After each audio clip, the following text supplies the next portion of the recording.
A shattered radio intercept crackles through static. Fragments of desperate voices, lost commands, the eerie silence of vanished squadrons. A blurry photograph shows silhouettes of aircraft vanishing into an ink-black night sky, their formation broken, incomplete. How could entire Japanese fighter squadrons disappear without trace in the darkness? No wreckage, no distress signals, only an abyss swallowing men and machines whole. The paradox is stark. Pilots trained for precision and discipline, yet helpless in a void where their eyes betrayed them. What unseen force turned night into a deadly trap, leaving commanders to wonder if entire squadrons had simply ceased to exist? In late 1943, a new player entered the Pacific battlefield: radar technology, still mysterious and scarcely understood by the Imperial Japanese Navy. While Mitsubishi engineers focused on aircraft speed and firepower, the U.S. Navy quietly perfected the SCR-270 and later the more advanced ASB radar systems. These devices, capable of detecting enemy planes miles away under the cloak of darkness, transformed night from a shield into a spotlight. A tattered blueprint of an American radar antenna recovered from a sunken destroyer reveals a spiderweb of wires and parabolic dishes. How did Japanese command, engrossed in traditional dogfighting tactics, fail to anticipate the silent revolution unfolding in enemy technology? Was this blindness a fatal oversight or a deliberate underestimation? The radar systems could detect aircraft up to 100 miles away, tracking formations even when visual contact was impossible. Their wavelengths, centered around 200 megahertz, penetrated the night sky like a hunter's beam. Yet these early radars had limitations: signal clutter, range fluctuations, and vulnerability to electronic countermeasures. Despite this, their impact was devastating. Japanese night fighters, relying on primitive instruments and visual cues, were blind to the invisible net closing around them. A faded photograph of a radar operator's cramped station, wires sprawling like veins, hints at a new battlefield unseen by pilots, but decisive nonetheless. How could air crews trained to trust their instincts adapt to a war where human senses were obsolete? On the night of November 12, 1943, a squadron of Mitsubishi A-6M0 fighters was dispatched over the Solomon Islands for a routine patrol. Their mission: intercept American bombers returning from a raid. Expectations were high. These pilots were among Japan's elite, seasoned, and confident. Instead, the night swallowed them. Intercept logs show fractured radio transmissions, contact lost, no visual, engines faltering. By dawn, half the squadron was missing, with no crash sites reported. A map recovered from a Japanese command post reveals blank patches where entire formations vanished. How was this even possible? Did the pilots fly into an abyss engineered by radar-guided interceptors? Or was there a deeper failure in coordination and navigation? In response, Japanese command scrambled to develop countermeasures. Night fighter tactics were revised. Pilots were instructed to fly in tighter formations, rely more on ground-based spotters, and experiment with rudimentary infrared detection devices. Mitsubishi engineers attempted to retrofit aircraft with early warning receivers tuned to enemy radar frequencies, a desperate attempt to regain lost advantage. A worn manual titled Night Combat Procedures outlines frantic adaptations, yet many of these came too late. Radio transcripts reveal confusion and fear. Enemy radar, too precise. We cannot hide. Why did these countermeasures fail to stem the tide? Did the rapid evolution of radar outpace Japan's capacity to innovate, or was there resistance within the ranks to abandoning traditional doctrines? The crisis deepened in early 1944 as losses mounted. Entire squadrons were decimated, their pilots replaced by hastily trained recruits. A classified, operational map, marked with red zones of repeated night interceptions, shows the growing no-go areas over strategic islands. Command protocols shifted, night missions were curtailed, and surface fleets adjusted movements to avoid radar detection. But the damage was done. Records indicate a sharp decline in Japanese night air operations, a strategic concession that echoed across the Pacific. How much did this technological gap hasten Japan's defeat? Could a different response have altered the grim calculus? Or was the nocturnal radar a specter that no tactic could exorcise? Each episode is a document I pull from the dust of the archives. Share your own stories. Many of you have relatives who lived through that time, and your words help connect personal memory with archival evidence. Stay curious. Subscribe so you don't miss the next episode tomorrow. As the months wore on, the psychological toll on Japanese pilots became palpable. Night sorties, once brimming with confidence now, carried a haunting dread. Memoirs from squadron commanders describe an atmosphere thick with anxiety.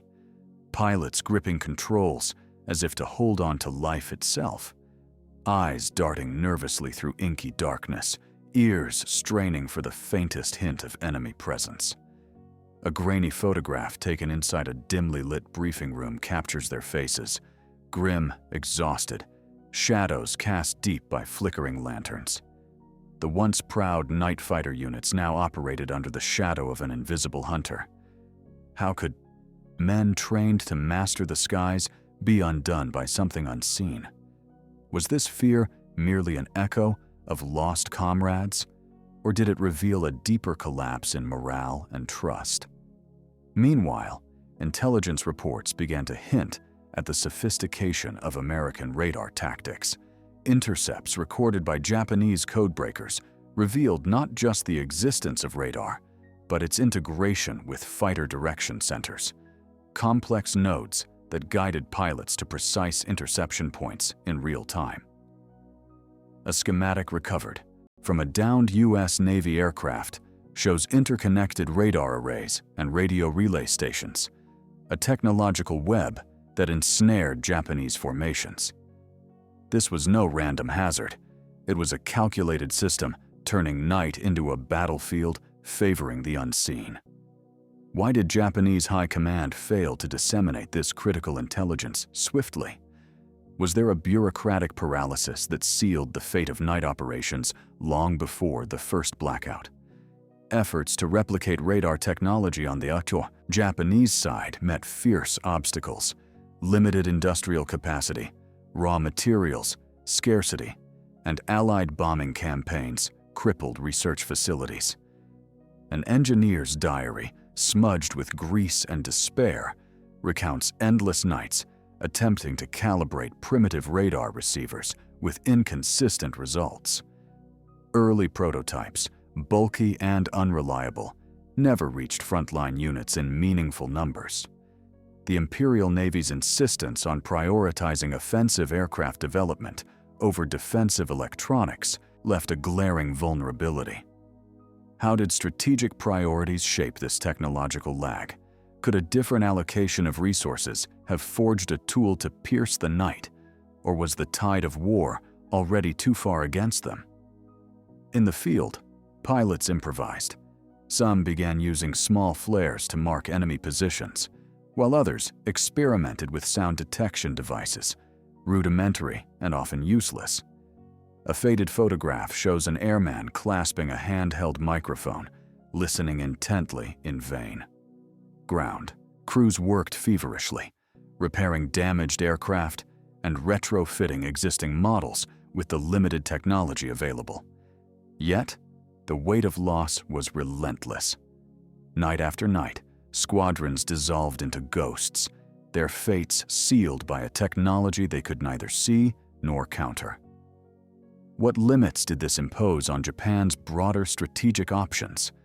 Did the loss of night air superiority isolate key naval movements under the cover of darkness, exposing them to relentless daylight assault? But boy, Mid-1944, the cumulative effect was undeniable. Strategic documents reveal a shift toward defensive posturing, with night air patrols reduced to minimal levels. Commanders debated the cost-benefit of risking pilots in near-certain death traps versus conserving forces for daylight engagements. The map of the Pacific war zones filled with red no-fly zones, areas where radar-guided U.S. forces dominated unchallenged. A radio intercept, abruptly cut off, hints at the desperation. We cannot continue. Too many lost. The night is no longer ours. How did this surrender of the night sky influence the outcome of key battles to come? Was this a turning point writ in silence, overshadowed by louder clashes but decisive nonetheless? Amidst the growing shadow of defeat, whispers of a secret project circulated within the Imperial Navy's inner circles. A classified memorandum, marked Top Secret, outlines plans for a novel night fighter, equipped with radar technology scavenged or reverse-engineered from Allied equipment. Engineers at Mitsubishi were tasked with integrating a compact radar unit into a modified Nakajima J-1N interceptor. A faded blueprint shows the bulky antenna mounted awkwardly beneath the wings, a stark contrast to the sleek lines of the aircraft.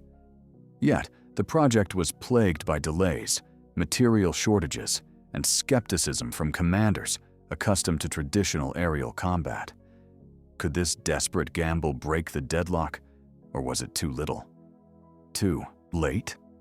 What secrets lay buried in these hastily drawn schematics, and why was the project shrouded in such silence?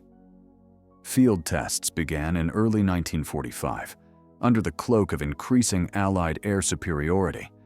Pilots selected for the new radar-equipped fighters underwent brief training sessions, poring over rudimentary radar displays and grappling with unfamiliar instruments.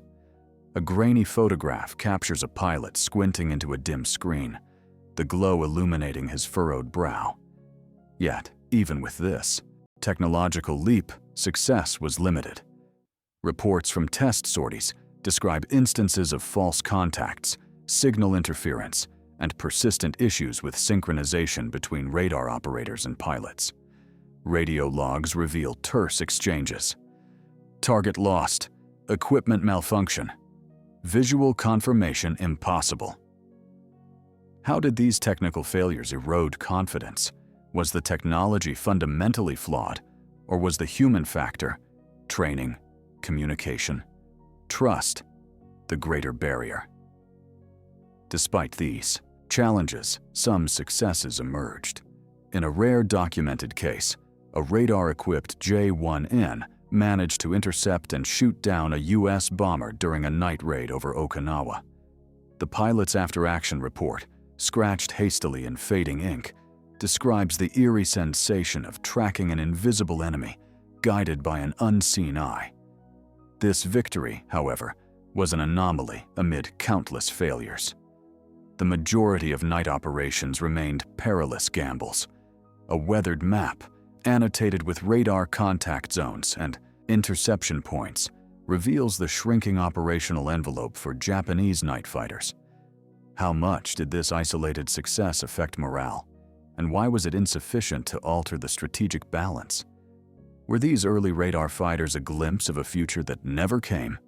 Concurrently, Allied forces intensified electronic warfare efforts. Jamming devices and deceptive radio signals created false echoes, further confusing Japanese radar operators.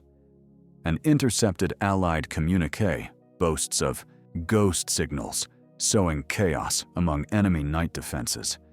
Japanese technicians struggled to distinguish genuine contacts from phantom blips, compounding operational difficulties. A photo of a cluttered radar room shows exhausted operators, surrounded by tangled cables and flickering consoles, a battlefield of nerves as much as technology. How did this invisible electronic war deepen Japan's night combat crisis? Could any countermeasure have restored clarity? Or was the fog of electronic warfare an irreversible veil? As Japan's strategic position deteriorated, the night skies grew increasingly hostile. The once vaunted discipline of Japanese night squadrons gave way to frantic, disorganized sorties. Pilots recounted flying into black holes where no stars guided them, their instruments betraying them as much as the enemy. A haunting image from a reconnaissance camera shows a lone fighter spiraling into darkness, its fate sealed beyond recovery. Command directives grew terse, urging restraint and caution. Yet desperation often overrode caution. How did this erosion of control affect the broader war effort?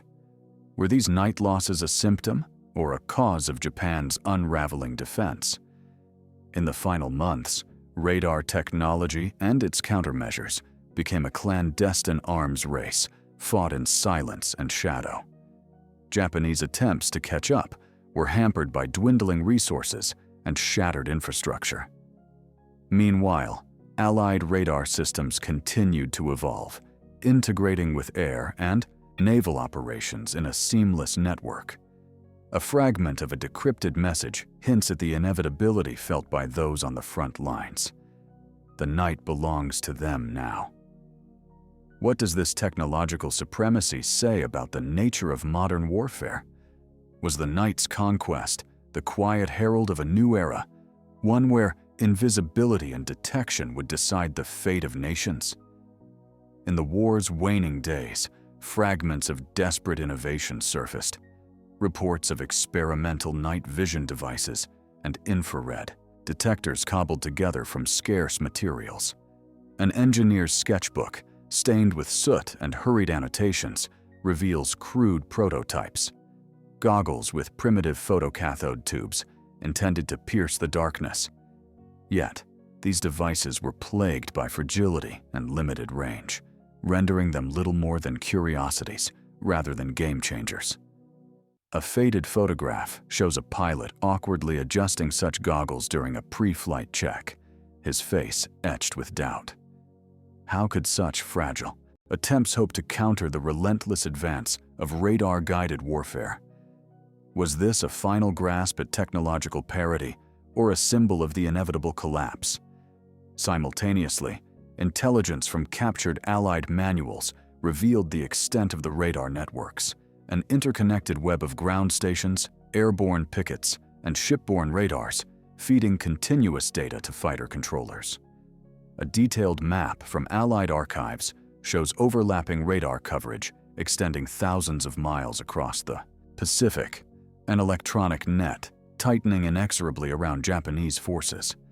This omnipresent surveillance rendered traditional night ambush tactics obsolete.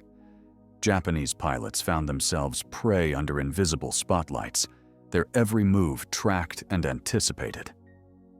Why was this strategic advantage so effectively concealed from Japanese commanders? Did the fog of war mask the true scale of Allied technological dominance until it was too late?